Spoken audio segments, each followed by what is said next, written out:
Today's presentation is on building efficiencies in supply chains for the most critical goods, matching oxygen demand with supply during the pandemic by cargo exchange. For the presentation, today we have Mr. Sri Harihari Echarapu, co-founder and CEO of Cargo Exchange, and Dilip Padman, Chief Strategy Officer, Cargo Exchange India. I would like to hand it over to Sri Harihari to take it forward and show the presentation for this relevant topic. Thank you.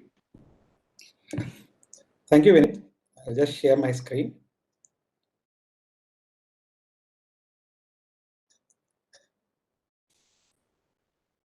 Hope you can see my screen, Vinit. Yes, sir, we can. Yeah. Good afternoon, everyone, and thanks IAMI for giving this opportunity for us to speak today. And myself, Srihari, I am the founding member, one of the founding member of Cargo Exchange, and we are a technology consulting and services company in logistics domain, and we have been operational since 2015. So, like today, we will speak about the oxygen supply management, which we did during the COVID process, and like this was been developed during the wave 2 of COVID, which was during the month of like April to June, actually, and the whole under the guidance of DPIIT, which was like under the Empowered Group 2 and MIT, and also, and I'll just go to give you a brief objective of this particular thing. So let's say saying that what are the key objectives of what this particular platform, right? So the whole thing was saying that the oxygen demand got spiked from 900 metric ton to 9,000 metric ton overnight during the month of April, actually. So digital transformation of the entire supply process, LOMO movement in the country. We need to onboard the suppliers, central government nodal officers, state government nodal officers, as the demand was suddenly spiked, actually. And this is specifically, we are speaking about the months of April, May, and June, actually. And this is a general problem in the industry also, in the transportation industry. You will generally see sudden spikes of demand often noticed, actually. And also the only digital platform. So today we are going to tell saying that how a digital platform can manage such scenarios when there is a spike in the demand, and they can actually scale their actually operations with the existing resources itself. So what are the challenges faced during this crisis situation? Let's see what were the challenges in front of government and also in front of like industry during this particular situation. One, the complete process, the companies were decentralized. There was no central monitoring, and there was like always gaps in the monitoring and information flow. And same data, multiple formats. So different government departments, different agencies were asking the suppliers to give certain amount of data, net how much they supply today, how much is available for tomorrow. So those kind of data crunching was happening. But with a lot of departments are asking, and existing team was like completely fed up saying that how many different formats we can give to the same two different departments, actually. And let's see like a real-time visibility. So the cylinders were like oxygen, liquid oxygen was moving in full tankers, and also like the empty tankers were where they are exactly, nobody able to trace them. And also certain places it was moving on Ro-Ro with empty or full tankers, or also like certain times the empty tanker was shipped back to using Air Force, actually. So there was no real-time visibility where the tanker is, how do I approach a particular trucker, because like a lot of companies who are suppliers who were there, they were not general oxygen suppliers, because they were like more of an industry supplier, but they got converted into oxygen supplement, actually. And another big challenge was 75 plus suppliers were there. There were 36 states which were there, and also like 2,000 odd trucks were there. And every day we were trying to convert a normal truck or a nitrogen tanker to an oxygen carrying tanker, actually. So that was a challenge for training those people and onboard them onto the platform, actually. And look at the scaling, right? You cannot scale at this particular time because the existing team was either they were busy with the manufacturing of the oxygen or their existing process. So only automation can actually solve this kind of challenge, actually. And even if you look at the tracking of consignment, there were like 30 plus GPS providers across India who were actually giving service to these tankers. There was satellite tracking from ISRO for railways and thing. And we also had an option to track SIM tracking or a FASTag using the FASTag, actually, where that particular tanker has reached and how it has crossed. So these are like few checkpoints which the government want to see so that they can actually track each and every movement actually. And proof of delivery, because again, this is like saying that some tankers used to go back, but certain tankers used to go to another plant based on the demand in that particular location. Multiple destination, but because the tanker was not only supplying to one particular hospital, it was moving from one hospital to another hospital based on demand. So complete route optimization was also very important in this particular scenario. And finally, we to automate, there were like multiple government integrations which we have to do. One was the e-way bill for ease of getting the details about the particular movement. FASTag, DOT, there for the Department of Telecommunication for the same tracking. There are different ERPs. So how do we get the data directly from the ERPs and different GPS providers? FOIS, that is for the railways. Petroleum Explosive Safety Organization, because they want daily reports from the system, and different hospitals and airplanes. So whole challenge was saying that 48 hours time is given and then 100% we have to move everybody onto the platform. That is the whole idea when we were actually brought in. Right, so we were, see, to give a background, we would do a lot of consulting to Government of India in terms of like just now, like an hour back, we have launched the secure logistic document exchange platform, which is on blockchain. And through that connect, we have been able to like we were approached and we were asked saying that can we actually build this. So one good advantage for us is we are from the same domain and we have a lot of applications, different kind of applications which we actually provide to different companies actually. We are not into logistics. We are basically a tech provider only in logistics actually. So that's how like we work. And we were like, the whole idea was to go with a hyper agile delivery model, very short iterations, deployment, getting the feedback moving forward. We have all our existing apps which are developed on microservices. We aggregated the microservices and brought it at one place. Complete shift left testing was happening because these people were able to tell the developers saying that how they want to move forward actually. API and webhook integrations wherever it was possible. And we were doing a progressive requirement gathering and feedback sessions with the Government of India, with the ministry and officials every 4 hours to get this up and running. And then we were again also looking, saying that what can be a future planned integration where rather than what is required as on today. Right. So on your right hand side, if you can see the allocation on a daily basis, we used to get in an Excel spreadsheet, and that allocation we used to run in our system, in our engine, and then we used to tell saying that from which supplier, how much it will be delivered to the states actually. It can be by road or it can be by rail. So we used to like check saying that if it is happening on RoRo, the tanker number used to get connected, and then that particular transaction is to be recorded actually. And from suppliers, there were certain suppliers who have regular contracts with the refillers and hospitals. So that tracking was also be required because the entire oxygen was regulated during that particular time. And the whole idea was to make the tankers available to the states, and states decide from when the tankers enter their border, which based on the emergency or based on their current state control towers, how the oxygen need to be moved to different hospitals or refillers. So that's how like the whole idea was built. So the key stakeholders in this particular thing was central government, from the allocation perspective or from the monitoring perspective, how the things are moving, and from a state perspective also, especially whenever there was an alert to the state saying that the tanker has reached within your border by giving the geofence or like a certain kind of alerts. These people used to get to know, and they used to reroute that tanker based on their emergency, based on their requirements. So the application can also do from central to supplier and from supplier to state, and state can also send it out to the next level actually. So those are the stakeholders who are basically involved.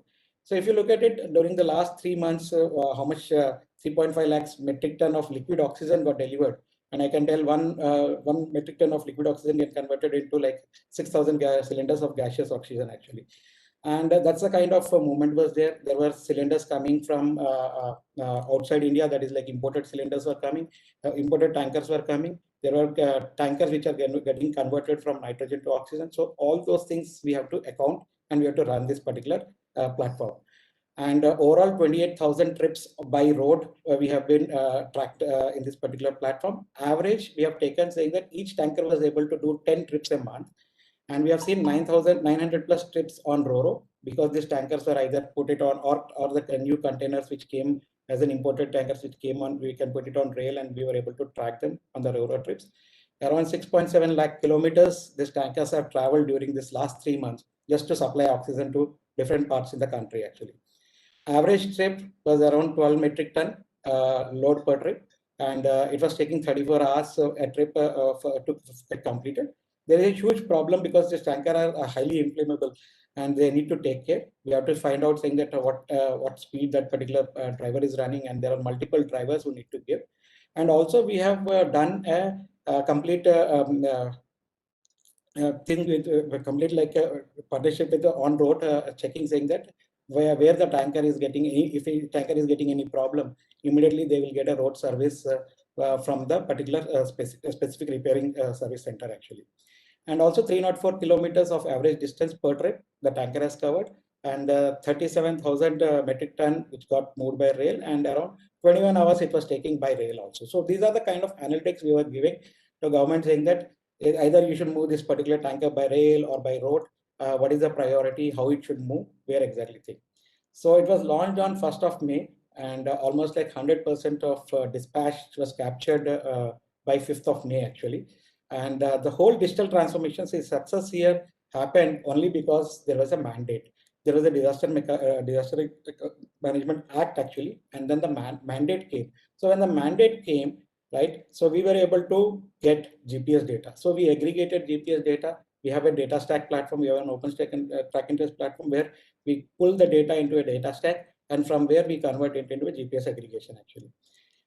We spoke to DOT. We took the integration from them from SIM tracking, because let's say if a tanker was just converted and there was no GPS device on that particular tanker at that particular time, we used to track it using the driver mobile number. Though like companies like MapMyIndia has given free GPS services later on, but those are all got integrated into the system. The other option was, first was GPS. If he is not having sync time, if he has a smartphone, driver app was also given to him so that we can track him using that particular app, and also with the fast time. So we used to take saying that how he crossed, from which toll he moved now, and how much time it is taking for him to reach the next toll. This was all just to make sure saying that the tankers are reaching the states at a right time actually, and then from the refillers it is converting it into gaseous oxygen, and then the cylinder tracking system is happening actually. Automation was key, so we pulled in SAP over here, and then they are given, and with the help of them an ERP patch was given, because most of these large 76 suppliers were using SAP, and the patch was immediately installed, and they used to give us data directly. So there was no in between any action driven by the users actually. So as soon as the EWA bill is getting created, that particular data used to get pushed into this platform, and the trip is getting created, and that particular tanker is to be on ground for the movement actually. And FOIS we integrated, because railways have their own tracking system and their own route system. So we integrated with them to check saying that where that particular train is, because on the train the trucks are being loaded and they were moving actually. And we have given a complete analytics to the government in terms of understanding how the supply availability is there, where there are new supply, means if there is any conversion of tankers happening, how are we going to onboard those particular things, monitoring of each and every supplier trucks in real time, and also deviation alerts, because there were certain times where the emergency used to tell saying that it has to move to XYZ hospital, then a refiller. So that particular deviation was also managed in the system actually. So I'll just give you a small screenshots of how the application looks like. So every day when we used to get the allocation, it was allocated, how much got dispatched, how much was pending dispatch on that particular day, and how much was delivered. And this was like every company, to which state, how much he will move. That is what the complete dashboard was there for the central government. There was also like by how the dispatch was happening by producer or by supplier actually, and also like how the dispatch is happening over the time, what is the trips distance it has covered, and when they will reach, and when they will be delivered with respect to based on the number of kilometers actually. Total trips versus delivery, how many trips they started and how many they got delivered actually, and then the delivering soon means when they will be getting delivered in the next half an hour or next 5 hours or next 10 hours actually. And from a dispatch with respect to state, which state is having a demand and how that particular allocation is moving to that particular state actually. And this was a complete bird view where the tracking used to done both for like a GPS, like if a truck is having a GPS as well as SIM, it is to get track and what speed it is traveling. They're like a generic platform which we have. which can be done by most of the people. And this is for the by together detailed view saying that how the truck has moved. So if it was a specific route which was mentioned during the process, but he has taken another route, so that deviation alert used to go to even state governments as also central government saying that the truck has been deviated. So especially PESO team is to follow up on each and everything actually. And this is for the RoRo. So oxygen specials, we used to track how the special tracking is, how the trucks are moving. And especially you can see 6 containers and there is a click on this particular thing. If you click on that, you will see the actual truck numbers which are loaded onto that particular oxygen special at that particular time. And so that is what was done as a part of wave 2 of COVID actually. We are now preparing for the wave 3 means if it happens, so we should be readily available with respect to this. So we are doing the air transport integration. Last time we were not able to do because they were only giving some kind of Excel sheets. So we have to do the air transport integration because they were actually carrying the empty tankers back. We have given a refiller module, so which is currently where team is working on this particular thing, and then a hospital module working on the oxygen demand aggregation system. So this will actually give from each state, from each hospital, how much demand is required. Based on that, only the supply will be happening. And this has been developed and currently integration with states are happening under NHA. And we are also working on an oxygen cylinder tracking system so that each and every cylinder is also tracked from where it is moving to which hospital it has been currently parked, so that we understand saying that even if we need additional cylinders for the state and any state specific integration which they are asking, and the dashboard and feature enhancements. So I think we are good to hear actually about the this was our journey during the pandemic time actually, and any questions we can talk about them.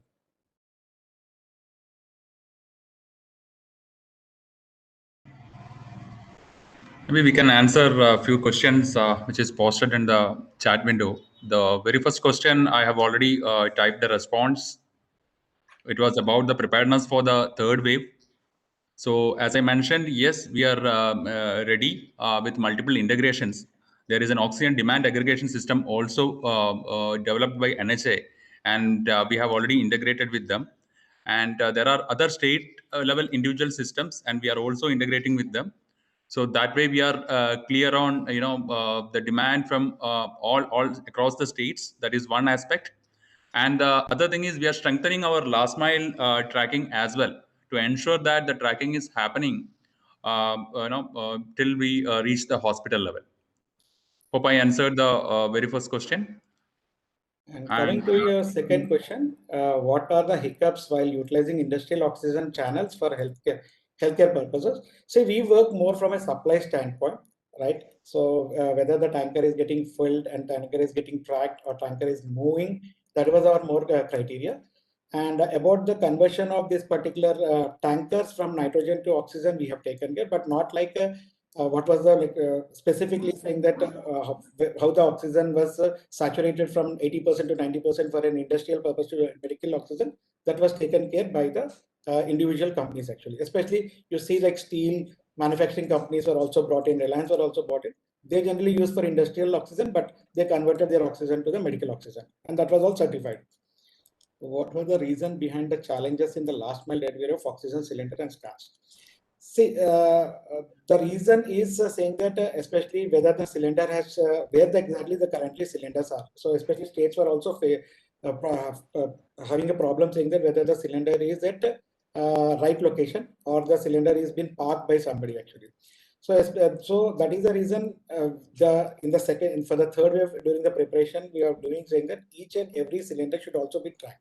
And there are certain companies who have also worked on this thing. And there are like certain states who are also taken care of oxygen concentrators also. So they are tracking at each and every level where the concentrators are being tracked. They have inserted a chip on each concentrator and that has been getting tracked. Were all state governments able to properly adapt the platform? See, mostly like every state government has adapted this platform. We have the transport commissioners from MORTH. That is the reason we told saying that the mandate came in. So the Ministry of Road Transport and Highways, they were able to bring the transport commissioners of every state, and they used to monitor it on a daily basis actually. The next question is, were there any technical difficulties in the application itself during the second wave? And did that cause any problems in the delivery? as we mentioned, right? So we have the framework. We had the framework already available because we are into the logistics segment and technology provider in the same segment. So the microservices and the structure is already available. It was all about aggregating with the different government entities and the system available like GSTN, Vahan, Sarthi, FASTag, Department of Telecom, all these entities, right? That with the help of ministry and other government agencies, we could make it on time. So there were no glitches happened, and we could sail through fast than expected. Then yeah. Yeah. Question 6, was there any resistance in adoption of this technology from stakeholders? Yes, true. See, any digital platform, right, when it comes, there will be always a resistance. Right? In this particular case, the resistance was saying that we are already tied up with a lot of activities with respect to dispatches. That is our priority. And we have been working like 24/7 already. So this is the regular operational things which we have heard. And as I mentioned, for a successful digital transformation, there is only one thing, that is the mandate from a top level, right? So every supplier, top management has been contacted, they have been requested to adopt the platform, and we also gave them assurance saying that it will not be like more than one data field filling for them initially, when we were like actually trying to integrate e-way bill or the SAP integration actually. So like only they need to give saying that what is the driver mobile number. So that was the initial thing which we have asked them. Other things we pulled it directly from the e-way bill number. We added GST and integration. As soon as the e-way bill was there, that particular data we used to pull saying that what is the where exactly the oxygen is going to travel, what is the destination in that based on the 2 pin, and also like we used to get saying that how much oxygen is getting loaded onto that particular tanker at that time, and what is the truck number, what is the tanker number or the tanker number or the truck number which is actually carrying that. So that's how like we also gave assurance saying that it will be very minimal, not more than 1 or 2 fields, but we tried to automate it 100% once the SAP came in actually. Is this system integrated with hospitals, and hospitals do have information on what the container will reach? Yes. So right now, like for the third wave, the oxygen demand aggregation system is ready, and that is getting integrated. That is been integrated with ODTS now. That is like oxygen digital tracking system. So we are working on the supply side. Somebody is working on the demand side. Both the systems are integrated. Now you have an end-to-end availability actually. Right from demand, based on that, the supply will also happen.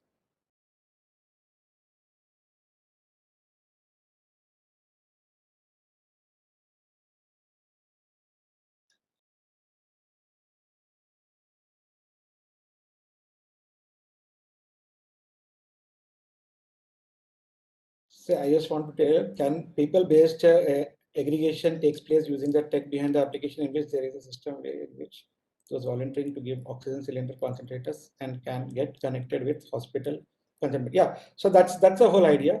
So see, it's not like to a particular user or a particular person who can reach out in this particular system. It is all connected with hospitals, refillers, right, and to the state governments and to the central government. So that is how the information flow is happening. And if let's say a person reached to a hospital for an oxygen concentrator and he has registered there, that particular data is coming into the demand aggregation system, and from demand aggregation system it is coming to the supply system to get the cylinder delivered.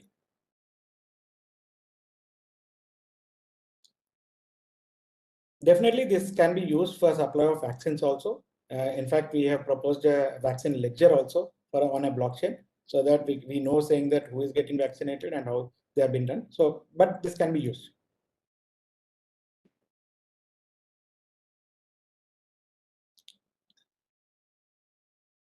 Thank you, Srihari sir, for a very exciting presentation. I don't think we have any more questions from the delegates. This session was very exciting for me because it helped me understand how the oxygen tracking and logistics was done during a pandemic. And hopefully India is prepared for the third wave and its oxygen requirements. And we would like to end this session, and we'd like to thank our partners, our title partner, HERE Technologies, powered by partner Pando, brought to you by partner Grey Orange, and supported by Logistics Skill Council. Delegates, please look forward to the upcoming sessions, and thank you, Dilip and Srihari sir, for a wonderful presentation. Thank you. Thank you. Thank you very Thank much. you. Thank you. Yeah, Bye-bye. thank you. Thank you, everyone. Thank you all.